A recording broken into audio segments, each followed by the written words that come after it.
Hello friends, welcome to SSC coaching centre. दोस्तों, screen पे जो क्वेश्चन दिखा हुआ है 5 की पावर 24 का वर्गमूल क्या है, ये प्रश्न अगर एग्जाम में आ जाए तो क्या आप कर पाओगे? अगर नहीं कर पाओगे तो वीडियो को पूरा देख लीजिए। इस क्वेश्चन को आप करना जरूरी है। देखिएगा, इसके लिए मैं एक छोटा सा एग्जाम्पल आपको बता देता हूँ। जैसे कि मान लीजिए आपसे पूछा जाए कि रूट 16 का मान क्या होगा, तो आप बड़ी ही आसानी से बता दोगे 4 होगा। वहीं पर अगर मैं आपसे कहूँ कि 4 की पावर 2 और उसके ऊपर स्क्वायर रूट का मान क्या होगा, ये बता दीजिए, तो आप कैसे बताओगे? देखिएगा, ये जो स्क्वायर रूट का साइन होता है इसका मतलब होता है 4 की पावर 2। ये जो स्क्वायर रूट का साइन होता है इसका मतलब है जब मैं इसको यहां से हटा दूंगा, तो ये हटके 1/2 की पावर हो जाएगा। ठीक है, जब आप स्क्वायर रूट को हटाओगे तो ये पावर हो जाता है 1/2। ठीक है, अब देखिएगा 2 से 2 कट जाएगा तो 4 की पावर 1 बचा, 4 की पावर 1 बचा, 4 की पावर 1 का मान 4 होता है। बिल्कुल इसी तरीके से करेंगे। 5 की पावर 24 का हमसे पूछा है वर्गमूल, तो वर्गमूल वाला साइन हम लगाएंगे। वर्गमूल वाला साइन लगा दिया। अब देखिएगा 5 की पावर 24, मैंने आपको क्या बताया कि जब आप इस वर्गमूल के साइन को हटाओगे तो ये हटके क्या हो जाएगा, पावर 1/2 हो जाएगा। अब 2 से कटा दोगे 24 को तो ये 12 बार में कटेगा, तो 5 की पावर कितना हो जाएगा, 12। 5 की पावर कितना हो जाएगा, 12। यही है आपके सवाल का सही जवाब जो मेरे पहले ही ऑप्शन में दिया गया है।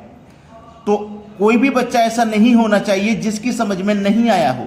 अगर अभी भी कोई बच्चा है तो कमेंट करके जरूर बताइएगा, या फिर 1 से 2 बार क्वेश्चन को आप देख लोगे ना रिपीट करके, तो सब कुछ अच्छे से समझ में आ जाएगा।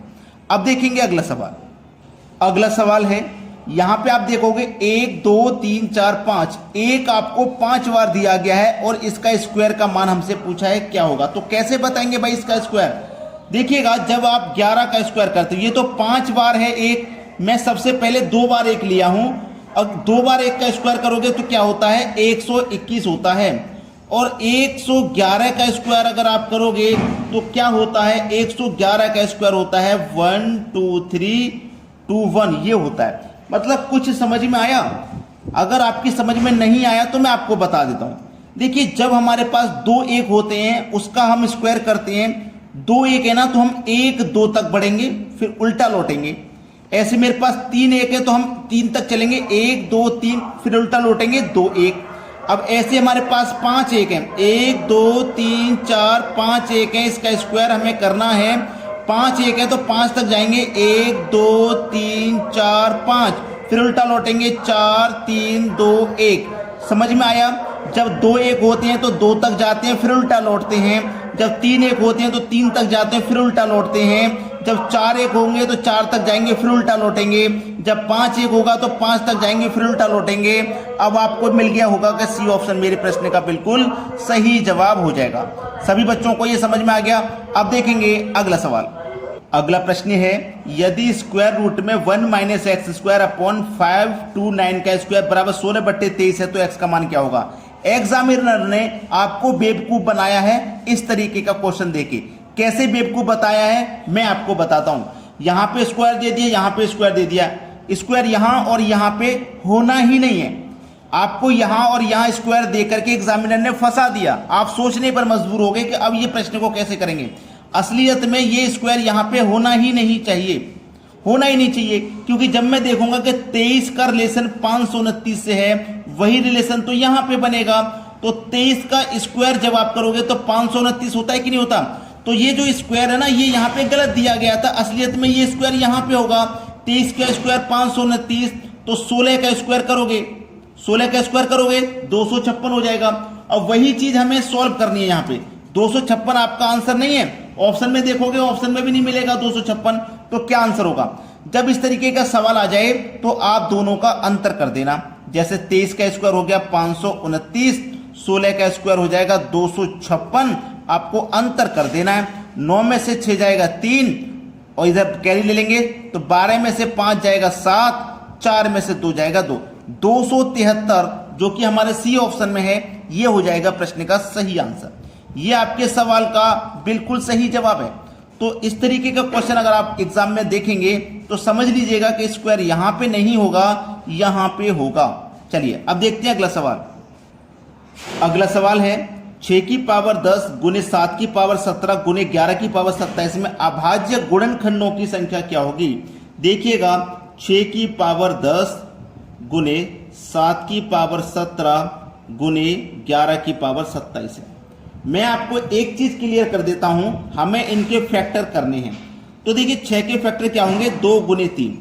आप कभी भी इस तरीके से फैक्टर मत लेना एक के साथ, जैसे 6 एकम 6, ये गलत है। अब हम 7 का जब फैक्टर लेंगे तो इसका तो 7 एकम 7 ही बनेगा। 6 का तो 2 गुने 3 बन गया, लेकिन 7 का नहीं बनेगा। तो हमें 7 का 1 के साथ ही बनेगा, तो हम 7 का 1 के साथ ही बनाएंगे। जिसका 1 के साथ बन रहा है उसका तो 1 के साथ लेना पड़ेगा, मान लीजिए मजबूरी है। लेकिन जिसका 1 के साथ नहीं बनेगा उसका आप अलग ही बनाओ। जैसे 6 का जब 2 गुने 3 हो सकता है तो 2 गुने 3 ही बनाओ, 1 के साथ मत बनाओ। अब 11 का क्या लोगे भाई, 11 का भी 1 के साथ ही बनेगा। ठीक है, 1 के साथ बन गया ना, बना लिया। अब इसमें देखो करना क्या है, बहुत ध्यान से देखिएगा, बहुत अच्छा सवाल है ये। आपके पास देखिएगा ये 2 फैक्टर हैं, आपके पास ये 2 फैक्टर हैं, 2 और 3, ये 2 फैक्टर इसके बन गए थे ना। तो 10 का मल्टीप्लाई 2 से करो 20 हो जाएगा। लेकिन यहां पे तो 1 के साथ ही फैक्टर बना था, 7 तो ये है फैक्टर 1 के साथ बना था। तो 1 का मल्टीप्लाई 17 से करोगे 17, यहां भी 1 के साथ बना था, 1 का मल्टीप्लाई 27 से करोगे तो 27। अब आपको सभी को जोड़ देना है। जब सभी को आप जोड़ेंगे तो ये हो जाएगा 64। यही है आपके सवाल का सही जवाब, 64, बी ऑप्शन बिल्कुल सही जवाब। उम्मीद करता हूं कि सभी को प्रश्न अच्छे से समझ में आ गया है। अब देखेंगे अगला सवाल।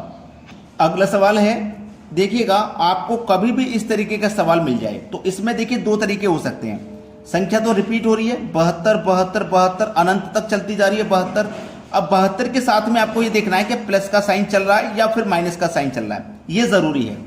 अब आपको फैक्टर करने हैं 72 के सह अभाज्य फैक्टर। कैसे फैक्टर करने हैं, सह अभाज्य फैक्टर करने हैं। सह अभाज्य फैक्टर वो होते हैं जिनके बीच का अंतर 1 होता है। जैसे कि 72 का मैं मल्टीप्लाई करूंगा 8 गुने 9, 8 9 72, और इनके बीच का अंतर आप देखोगे तो 1 है। इसे कहते हैं सह अभाज्य गुणनखंड। ठीक है, तो आपने क्या काम किया है, 72 के गुणनखंड कर लिए सह अभाज्य जिनके बीच का अंतर 1 है। जब प्लस का साइन रहे, जब प्लस का साइन रिपीट हो तो गुणनखंड की बड़ी संख्या आपकी आंसर होगी, यानी कि 9 आंसर है। ठीक है, 9 आंसर है, बिल्कुल सही जवाब हो गया सी ऑप्शन।